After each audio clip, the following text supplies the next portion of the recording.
Angelo is the first brawler coming into this Brawl Stars update. Now, Angelo is an epic marksman brawler and is part of the Swamp of Love trio with Willow. Angelo will be coming in March, or you can pick him up early with an in-app purchase or switch to him on the Star Road when he's released. Now, only being an epic brawler, he will be rather easy to get, but if you do pick him up in early access or get the Brawl Pass, I would be grateful to you if you used code LEX. I really do appreciate all of your support. Now, Angelo is a familiar brawler in some of his mechanics, and it's probably easiest to think of him as a sniper version of Hank. Like Hank, you have to hold aim to build up his power in his main shot. Now, it takes around 2.5 seconds to fully charge a shot to deal maximum damage, which at power level 11 is 4,400 damage, which is a lot. Now, if you just tap auto aim, then his shot will only deal a measly 440 damage, which is not a lot. Now, his range is the same as Piper, and he has a respectable 6,000 hit points at power level 11. He also has the same trait as Eve as well, where he can float over water because, well, he's a mosquito. To help him moving over that water, he has a second star power called Flow. With this star power, Angelo will gain a 25% movement speed buff while on the water and for a very short time after leaving it. Now, this could be situationally useful, but overall, I think it's vastly inferior to his first star power, which allows him to heal inside of his super. And that super is pretty dang cool, and I'll tell you all about it after he faces off against the other marksman. To start off each interaction, Angelo is allowed to charge one shot to max damage, so he starts off against Brock with a full damage arrow. However, after that, because of his low health, we had to try and time the second shot to deal as much damage as possible before he gets taken out. And in this case, it was just enough to take out Brock. Now, against Piper, you see one of his weaknesses in that his shots can't really be fired off very fast. They aren't, however, as slow as B, and he's able to get the win there. But then back to another close one as he just falls to Nani. And against Bell, the timing was just right and they both fall at about the same time. And while his shot build-up speed is low, his higher hit points help him last and he gets a win here against Janet. Now, unfortunately for Angelo, however, Bonnie has even more hit points and is able to withstand the shots to get the win. He makes it really close against Mandy, but she gets the kill right before he goes down. But it's not so close against Maisie, as with the help of her star power, she deals a lot of damage and wins with just 2 shots. Now, while Angelo can deal a lot of damage in one shot, he can take that up a notch with his super and his first star power. His super leaves a patch of swamp underneath him where if any enemy walks onto it, they will take damage, but it also benefits him as well with his first star power, as he will get healed while inside of it. Furthermore, every shot that he fires from within that patch will inflict damage over time equal to the shot that he just fired off if it hits a target. So potentially, he can deal 8,800 damage with a single shot if it lands. And boy, does he need that extra damage, as you'll see against the tanks. For the tanks, if you place them right at the feet of Angelo, no amount of first shot damage is going to save him. So I've put them at his max range, and they have to make their way up to him before attacking, which Bull doesn't seem to mind too much, as he still wins pretty easy. Primo liked what he saw, and he decided to try it too, and well, yeah, no problems. In fact, every single tank just casually strolls up to Angelo, and even after taking 8,800 damage from 2 full shots, they were still able to win the match comfortably. Now, I mean, sure, Meg did get knocked out of mech form, but she was still able to finish the job.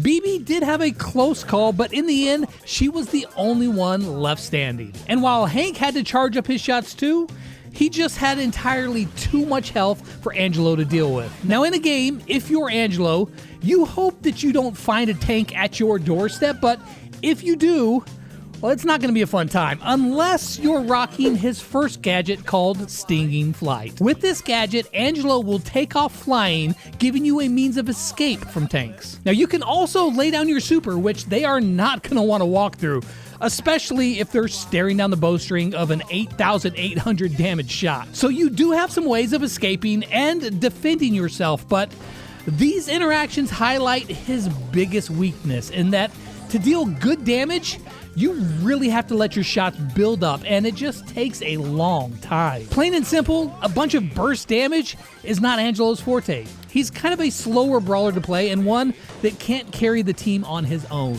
Okay, so Angelo didn't do the greatest against the tanks as expected, but there is a group of brawlers that usually just get dunked on pretty bad in these tests, and that is the throwers. But yeah, that's Barley. Almost winning. Dynamite, however, thinks that he can do it a bit better, and he picks up the win before Angelo can build up enough damage to finish him off. And if Dynamite can win, well, that means that even Tick has a chance because he can... Okay, yeah, he gets one shot. Sprout can't finish him off in 3 shots, and that leaves the door open for Angelo to shoot right through it. And even Grom, with that extra X-Factor damage, still goes down. And then there's Larry and Lori, who have been nerfed like, I don't know, like 11 billion times. Maybe now it's finally enough because Angelo picks up another win against them. Now, in a game, throwers love to sit behind walls and just annoy the heck out of you, but Angelo does have a couple things to deal with them. First off, he can use his first gadget to get over a wall and to them, although once you're there, he's going to have to sit around for a few seconds to charge a shot, so probably not the best option. However, his second gadget is called Master Fletcher, and much like Mandy's gadget, this allows his next shot to go through walls as well as pierce enemies, so you're not safe behind the wall if you're a thrower. But what I don't like about this gadget is that normally with special abilities like this, you use them in a moment where the opportunity presents itself. However, Angelo, he has to use the gadget, then start aiming, wait around 2 or 3 seconds before he can actually shoot and do some respectable damage. And because of that, it's not a reactive gadget, but more like a premeditated one.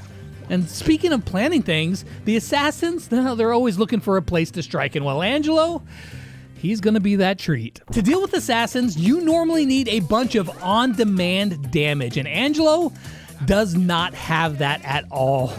Even with getting the first shot at full damage against these brawlers, you can see that he does not do well. Fang can walk right up to him and finish the job just like the tanks did, and Buzz doesn't need his hook when he can just waddle straight up to him and whistle him down. I let Sam get a speed boost even though I didn't let it connect, but it doesn't matter, he doesn't need that damage to win anyways. Now Angelo does land a well-timed shot on Miko, but it really doesn't matter too much. And Mortis, well, he just wins, dashing straight face first into his arrows. So yeah, Angelo loses to every assassin except for one, and that's Crow.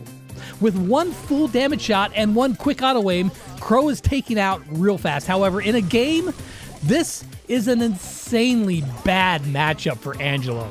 Assassins love to attack when you least expect it, and other than his first gadget, he has no way to react. If a Crow leaps on you and you don't have a shot ready to go, I doubt he's gonna play nice and just wait around for a few seconds for you to charge that shot up. The same goes for every other assassin. Unless you have help from your teammates or have a gadget to run away, you are 100% going to get killed by these brawlers. Now, the damage dealers have a wide variety of brawlers. There are some that have a bunch of hit points like 8-Bit and Pearl. Ones that can really pump out a ton of damage like Terra and Chester, as well as ones that fire incredibly fast like Surge and Colt. Now, the thing that they all have in common is that they beat Angelo. Now, he doesn't take the L to all the brawlers here, as Rico just doesn't have the health to win. Carl's shots travel too slow, and Colette needs her super to win, which isn't allowed here. Now, Spike at a distance can't get max damage, although if you put him up close, oh, it's a different story. Shelly gets the tank treatment and gets put at a distance, but is still able to win thanks to her band-aid. And Nita wins without the help of Bruce. The bottom line here is that while Angelo can put out a ton of point damage, it is not sustained, and these brawlers he's facing know how to keep that damage rolling, and in the process, they roll right over him. Now, in a game, the easy thing for me to say here is, hey, just keep your distance, and of course, 100% you should be doing that as a marksman brawler. However, the thing that makes this a bit tougher for Angelo is that he is very unforgiving to play. If you miss a shot, it feels real bad because you just wasted the past 3 seconds charging up a shot and aiming just to miss and have to start that process all over again. Now, if you're a pro and you can hit your shots with 100% accuracy, then yeah, you're not going to have any issues at all, but you really need to be accurate here or else you're going to be staring down the barrel of a Shelly shotgun. Now, while that looked bad for Angelo, at least now he gets to square off with some of the brawlers who are known for being weaker in these tests, like Willow. She just doesn't have enough burst to get the kill in time, and Charlie, when placed at a distance, she can't get her shots back fast enough to get the kill either. Now, he and Amber both take each other out at about the same time, but then after that, well, it gets worse for Angelo. When faced off against brawlers like Griff, he just gets overpowered. And Gale may be old, but he still has that D. Damage, guys. D is for damage. Mr. P just suitcases him into submission, and yes, I just used suitcase as a verb. Bo is the other archer in the game, and he easily gets the win. Even Gene is able to walk away from the fight victorious, and Lou gets a win as well, thanks to him using his best skin. And Otis takes his newfound damage buff and puts it to good work. Ems makes good use of her bad karma star power, and even Squeak walks away with the dub. Now, I thought that Angelo would do better against these brawlers, but that super long shot charging speed makes it almost impossible to win against any brawler who has a decent amount of hit points. Now, in a game, I don't think that the majority of these brawlers will actually pose a big threat to Angelo, as many of them prefer to keep their distance as well, and, well, that's a situation that Angelo thrives in. Now, our last group has 9 brawlers in it, and if you've watched these videos in the past, then you'll know that the punching back Byron is at least going to give Angelo 1 win, and he's also able to get the best of Kit and Melee form.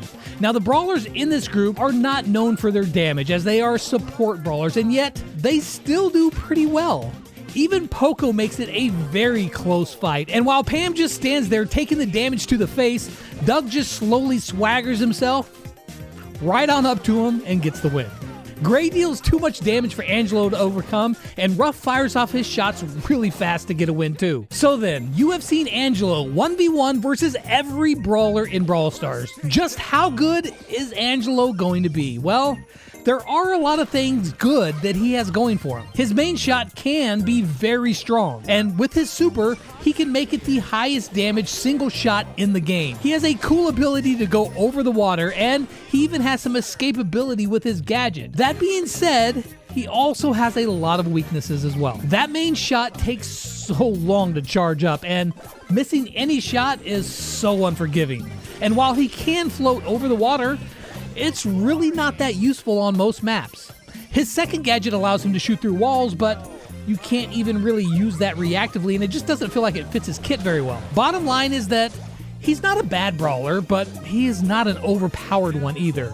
If I had to tweak one thing about him, I'd say he really needs a buff to how fast his main shot charges, like just a little bit. If that were buffed, I think that he would be a fine marksman that could easily compete with the other long-range brawlers.